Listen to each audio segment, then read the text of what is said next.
7h, 9h, Europe 1 Matin. Le Club Culture d'Europe 1 Matin avec donc le livre du jour. Nicolas Caro, le vendredi, c'est un classique. Aujourd'hui, Le Parfum. De l'allemand Patrick Süskind, Le Parfum, sous-titré, on oublie toujours, Histoire d'un meurtrier, publié en 1985, chef-d'œuvre, best-seller aussi, 20 millions d'exemplaires vendus. Wow.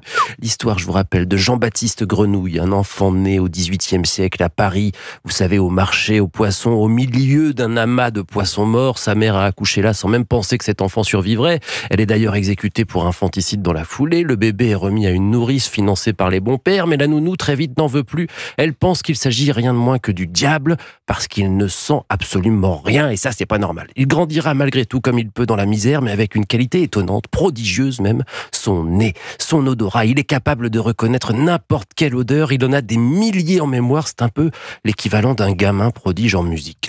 Et il va s'en servir. Absolument. Il se fait embaucher par un parfumeur sans talent et sans nez. Il passe pour l'apprenti, mais c'est lui en fait qui crée et qui est heureux de le faire. Il est omnibulé par les odeurs, mais c'est aussi un psychopathe tueur en série. Quelles sont les raisons de ce succès? Alors, aucune idée précise, bien sûr, mais peut-être cette capacité de Patrick Süskind à décrire les odeurs, les sensations olfactives, parce que bien sûr, c'est ça le sujet du livre.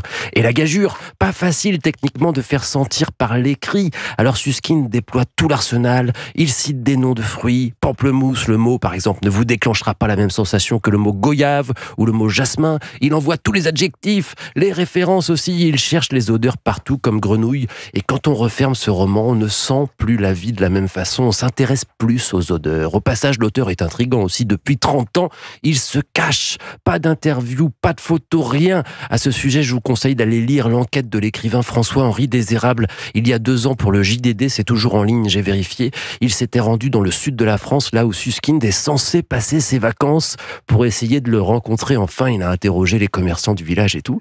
Ça s'appelle Looking for Süskind. C'est vrai qu'on ne sait même pas quel visage il a, Patrick Süskind. Il y a des vieilles photos sur Internet, on n'est même pas sûr. C'est un petit mystère quand même. Le Parfum, signé Patrick Süskind, donc toujours à lire ou relire, traduit par Bernard Lortolari. Merci beaucoup Nicolas. Le jour des sorties musicales, c'est le vendredi, Joe Hume. Alors d'ordinaire, janvier, c'est plutôt calme, mais certains artistes en profitent justement pour se faire remarquer. Exactement, et c'est vrai que c'est une stratégie qui peut s'avérer payante. Ça évite de jouer des coudes avec la concurrence. C'est pareil au cinéma, finalement, Universal ou Warner vont pas sortir leur film le jour où Disney dévoile un nouveau Pixar, par exemple. Mais bon, on s'égare. Aujourd'hui, 10 janvier, je vous en avais parlé il y a quelques semaines, c'est le grand retour des Écossais de Franz Ferdinand avec un excellent 6e album, The Human Fear.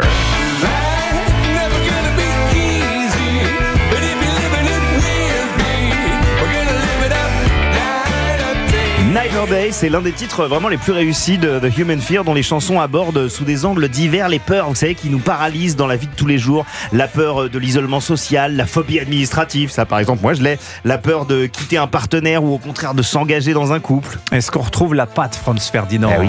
Mais oui, complètement. Franz Ferdinand, c'est un groupe qui a émergé en 2004 et qui s'est immédiatement démarqué en produisant une musique résolument rock, mais pensée pour faire danser.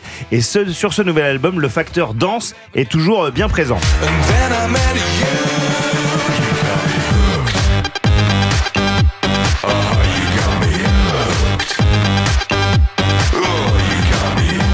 Bon, alors on est carrément en boîte de nuit, Hooked, c'est Franz Ferdinand comme on l'aime, des guitares, des rythmiques disco, une formule qui fait mouche depuis déjà plus de 20 ans. Une autre chanson, The Doctor, parle de l'hypocondrie et là aussi, on a un petit refrain qui pourrait bien vous coller aux souliers tout le week-end.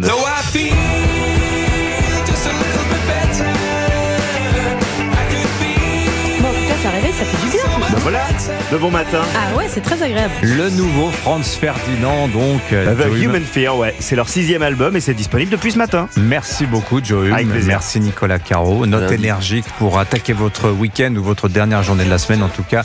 Merci à tous les deux. On se retrouve lundi ou la semaine prochaine. Bon week-end. Dans un